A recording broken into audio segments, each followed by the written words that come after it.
Hey guys, so I wanted to get on and make a short video about why it is that I'm doing this. What is the motivation? What's the purpose? So, kind of to start off with some backstory. First and foremost, I am a senior county VSO in the state of Florida. I have the pleasure of working with some of the greatest VSOs that I've ever met. Even before I became an accredited VSO, I was doing VSO-ish things. So I filed my own claims, I did my appeals, I've taken things to the board, stuff like that for my own claims, and then also I instructed and helped guys deal with the VA and answer questions and things like that before I was a VSO based on my own experiences and my own journey. So from that experience, I was able to then do this full time as a job. So I'm an accredited senior county veteran service officer here in Florida. I am accredited through multiple different organizations to file, prepare claims, do appeals, the whole nine yards. I've been doing this for quite some time now. I consider myself to be very knowledgeable in this space.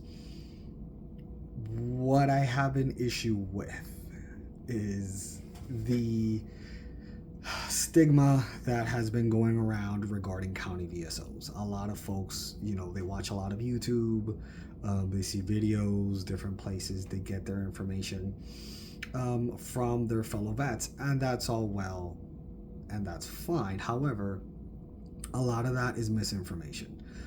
There's a lot of negative stigma when it comes to VSOs.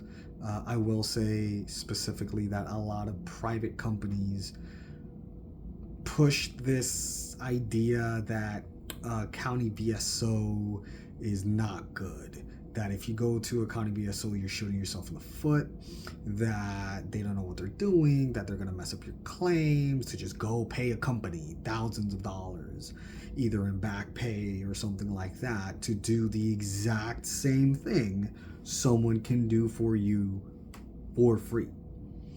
Someone that is trained to do this, someone that is going to be with you every step of the way.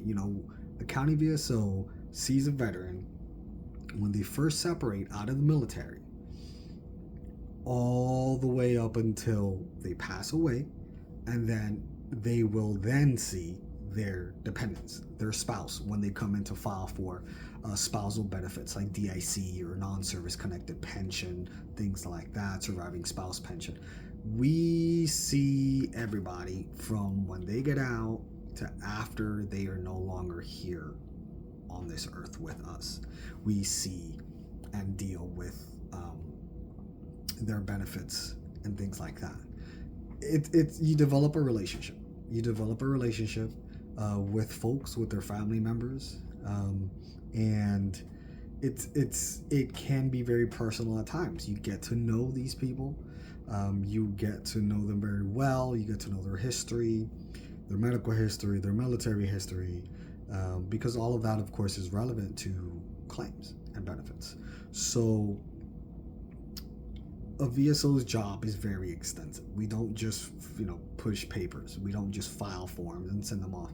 We guide the veteran. We tell them what it is the VA needs from them, what to do, how to walk the walk, what to expect from them at all types of different levels. Same thing with the spouses and their dependents. What does the VA need from you to get you the benefits that you deserve?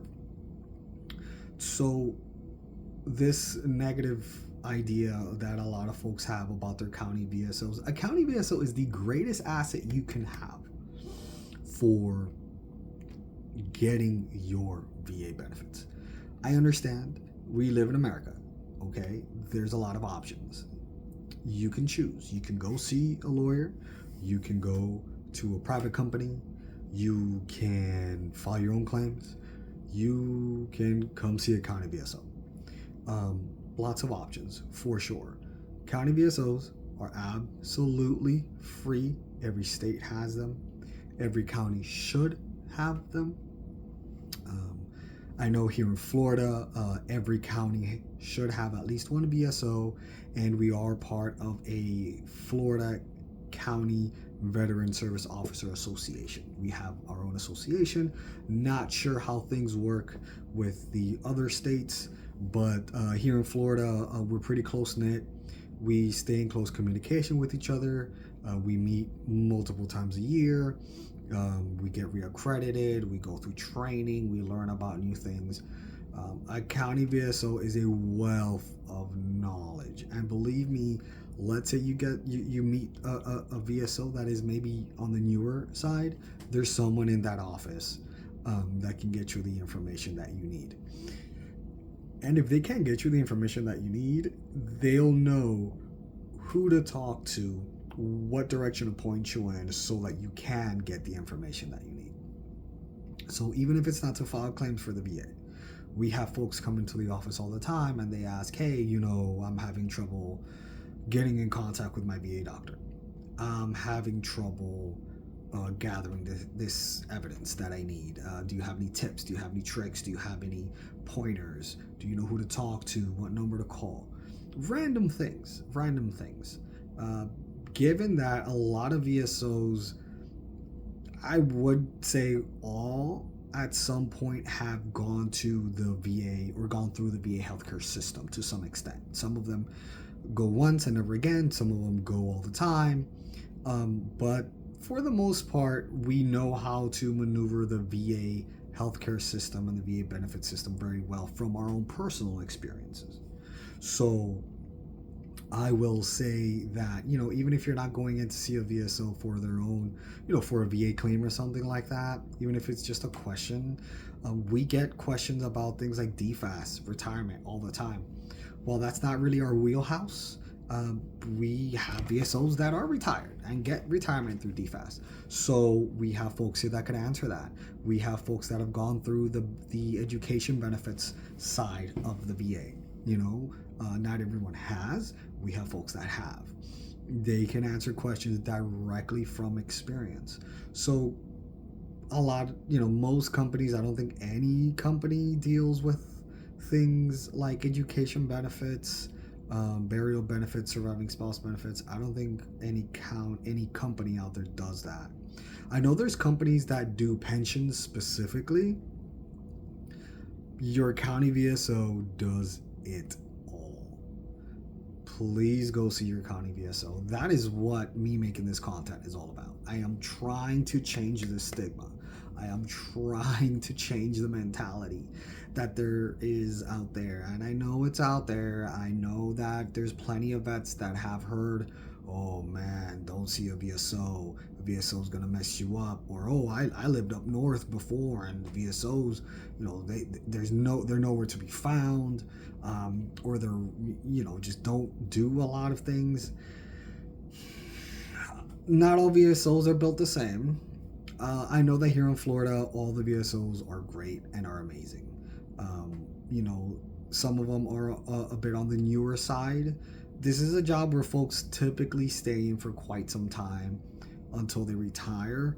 Or I've also seen where folks might maybe jump over to the VA side of things. Sometimes they jump over to the state side of things. So the state, to be a state veteran service officer, because the state does have them as well. Typically they work a lot. They have a lot of clients, a lot of veterans that they see.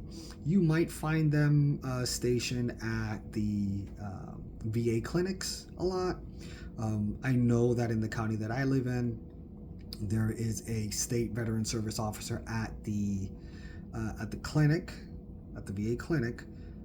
There's another one at the VA state nursing home as well. So lots of options. But I will say that is my goal with making this content. It is to try to change the stigma regarding county VSOs. It is to try to get those vets that are at home or not really too outgoing to at least go see a VSO, sit down with them, talk to them. Even if there's nothing that you're interested in doing, they might have some information for you, some tips, some pointers that you could take advantage of.